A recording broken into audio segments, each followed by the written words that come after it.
കൃഷ്ണപുരത്ത് കുടിവെള്ള വിതരണ പൈപ്പുകൾ പൊട്ടുന്നത് പതിവാകുന്നു. ബിഷപ്പ് മൂർ സ്കൂളിന് പടിഞ്ഞാറ് വശം വലിയ പൈപ്പ് പൊട്ടി ലിറ്റർ കണക്കിന് വെള്ളം നഷ്ടപ്പെടുകയാണ്.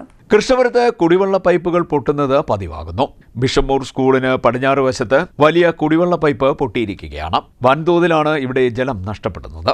കഴിഞ്ഞയാഴ്ചയും ഇവിടെ സമാനമായ രീതിയിൽ പൈപ്പ് പൊട്ടിയിരുന്നു. അത് നന്നാക്കുകയും ചെയ്തിരുന്നു. കുടിവെള്ളക്ഷാമം രൂക്ഷമായ പ്രദേശത്ത് പൈപ്പ് പൊട്ടി വെള്ളം റോഡിലേക്ക് ഒഴുകുകയാണ്.